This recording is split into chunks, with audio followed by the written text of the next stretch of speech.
Bismillahirrahmanirrahim. Assalamualaikum warahmatullahi wabarakatuh. Pada kesempatan kali ini, kami dari kelompok 2 akan mempresentasikan materi mengenai manusia dalam konsepsi Islam. Kami terdiri dari 3 mahasiswa, saya Naimatus Sa'diyah, dan juga ada Febila Putri Amalia, dan juga Berliana Dela Puspita Amalia. Baik, langsung saja ke pembahasan pertama. Hakikat manusia.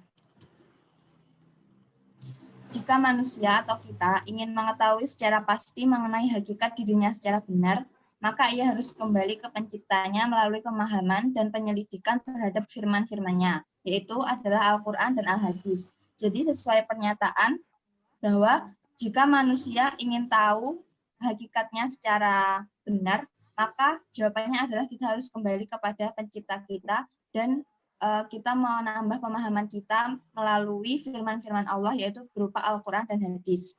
Nah, di dalam Al-Quran sendiri terdapat 3 istilah untuk menyebut manusia atau hakikat manusia sendiri, yaitu Al-Bashar, Anas, dan Al-Insh atau Al-Insan.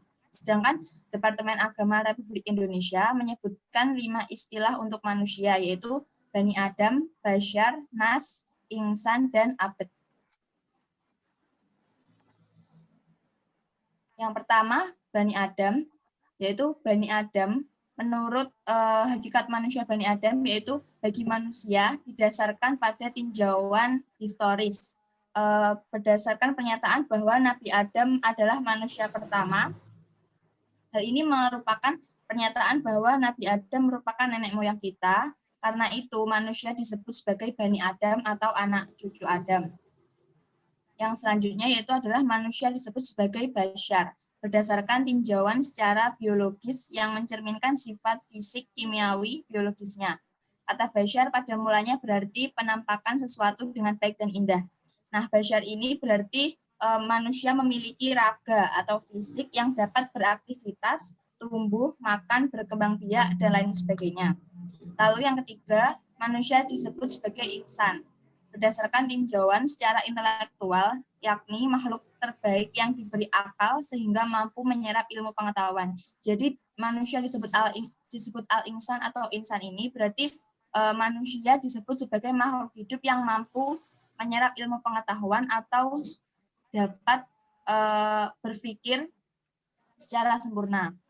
Yang keempat, secara sosiologis, manusia disebut nas, yaitu yang menunjukkan kecenderungannya untuk berkelompok dengan sesama jenisnya. Nah, penyebutan atau hakikat yang kelima dalam Departemen Agama RI yaitu adalah abad. Nah, ini berarti manusia merupakan hamba Allah. Yang selanjutnya yaitu kedudukan dan tujuan penciptaan manusia. Yang pertama, kedudukan. Dalam pandangan Islam, manusia diberi 2 kedudukan oleh Allah, yaitu yang pertama sebagai hamba Allah, dan yang kedua sebagai khalifah atau wakil pengganti Allah. Nah, hamba Allah ini atau Abdullah, di sini manusia bertugas beribadah serta tunduk dan patuh kepadanya. Semua manusia adalah Abdullah, termasuk para nabi. Nah, yang kedua kedudukannya adalah khalifah atau wakil atau pengganti Allah, yang merujuk pada tugasnya sebagai pemegang mandat Tuhan guna mewujudkan kemakmuran di bumi. Manusia dalam hidupnya memiliki tugas sebagai khalifah fil ardi atau penguasa di bumi. Nah, merujuk pada makna kata khalifah yang diartikan sebagai wakil atau pengganti yang memegang kekuasaan. Hal ini berarti kekuasaan yang dipegang manusia hanya semata-mata memegang mandat dari Allah. Jadi manusia sebagai khalifah fil ard itu di sini tidak mutlak ya. Hanya semata-mata memegang mandat dari Allah, dan apa yang dikerjakan manusia di dunia ini nantinya harus dipertanggungjawabkan kepada Allah. Nah, selanjutnya yaitu kedudukan manusia itu unik karena ia berada di antara kedudukan malaikat dan binatang.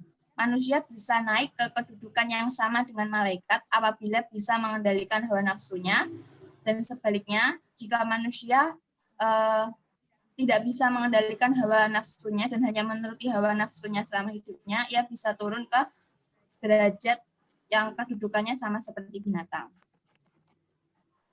Nah, tujuan penciptaan manusia. Allah menciptakan segala sesuatu dengan tujuan tertentu ya pastinya. Menurut Al-Quran, Allah menciptakan manusia agar ia beribadah kepadanya. Dalam konteks ini beribadah berarti mengabdi, berbakti, dan menghambakan diri kepada Allah Subhanahu wa Ta'ala. Ibadah merupakan perintah Allah, walaupun begitu harus disikapi sebagai fasilitas bukan sebagai beban. Sebab jika ibadah dikerjakan, maka pelakunya akan memperoleh dua sekaligus, yaitu ampunan dari dosa-dosanya dan juga memperoleh pahala dari apa yang telah dilakukannya atau dari ibadah yang telah dilakukannya itu. Itu tadi tentang tujuan dari penciptaan manusia.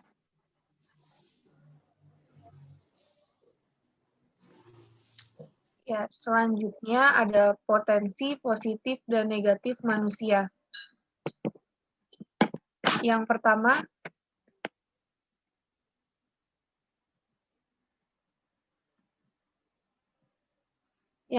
ada potensi positifnya, yaitu memiliki idealisme. Idealisme itu seperti keyakinan atas hal atau suatu yang dianggap benar oleh yang bersangkutan. Kebenaran itu bisa berasal atau bersumber dari pengalamannya, pendidikannya, atau kebiasaannya.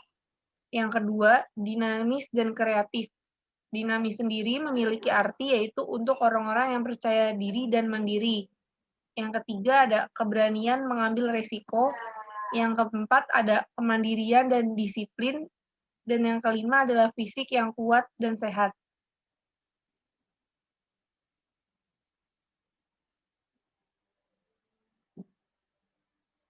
Selanjutnya ada potensi negatif yang meliputi yang pertama ada mudah diadu domba, yang kedua kurang percaya diri hati, yang ketiga kurang mempunyai motivasi, yang keempat emosional, dan yang kelima kurang berhati.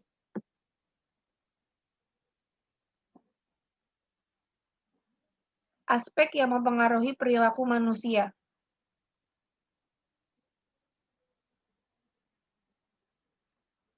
Jadi, terdapat 3 komponen yang mempengaruhi perilaku manusia, yaitu ada komponen kognitif, komponen afektif, dan komponen konatif.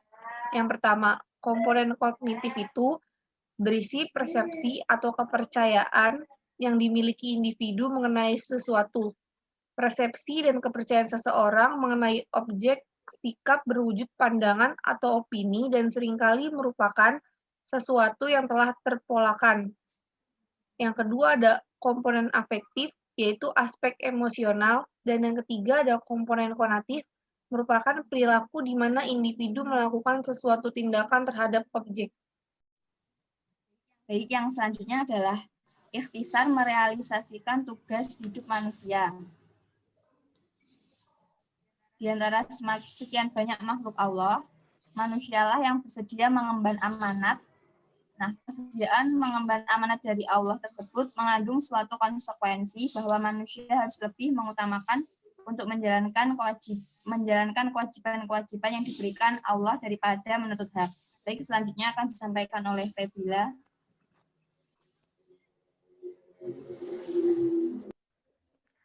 Upaya merealisasikan tugas hidup tersebut harus dilakukan secara maksimal dan optimal sesuai kemampuan manusia. Manusia hanya diberi kewenangan untuk berusaha. Berhasil dan tidaknya usaha tersebut merupakan kewenangan Allah semata. Oleh karena itu, tidak ada alasan untuk menyesali program yang sudah direncanakan, dilaksanakan, dan dievaluasi melaksanakan upaya-upaya berikut. 1. Berilmu yang memadai. 2. Bertindak secara nyata.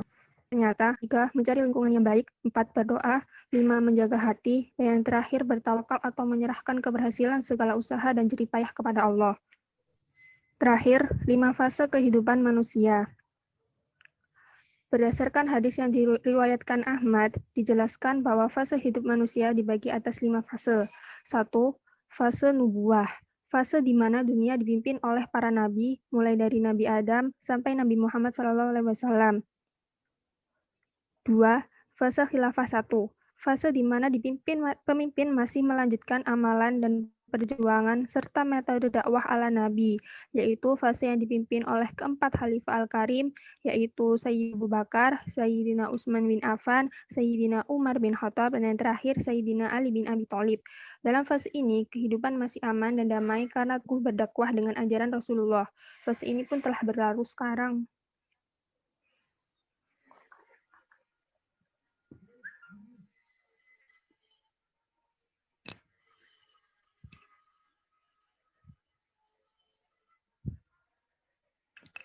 Ketiga, fase Al-Mulk atau kerajaan. Fase ini dunia dipimpin oleh kerajaan-kerajaan yang kepemimpinan diturunkan kepada keluarganya atau kepemimpinan turun-temurun, seperti kelompok Bani Umayyah, Bani Abbasiyah yang dalam sejarah Islam cukup lama memimpin dan menguasai dunia secara turun-temurun. Fase ini pun juga telah berlalu. 4. Fase Jababiro. Fase di mana dinamika kehidupan manusia semakin pelik. Pemimpin di sini diartikan bukan hanya pemerintah dari segala unsur, pemimpin yang kuat dan tawakal kepada Allah yang mampu memperjuangkan kedamaian dan keberkahan dunia. Namun, di fase inilah keimanan, keteguhan hati manusia diuji. Fase di mana akan ada fitnah yang akan merusak hati manusia, yaitu fitnah Dajjal. Dan yang terakhir, fase Khilafah 2. Pada fase ini, kejayaan dan kemenangan Islam akan berulang. Dajjal tidak akan datang pada fase kelima, karena fase kelima akan kembali pada tangan dan kepemimpinan orang-orang yang beriman. Dajjal dan pasukannya pun tidak akan muncul setelah fase kelima, karena setelah fase kelima berakhir, maka berakhir pula masa kehidupan alam semesta. Sekian dari kelompok kami. Apabila ada salah kata, kami mohon maaf. Wassalamualaikum warahmatullahi wabarakatuh.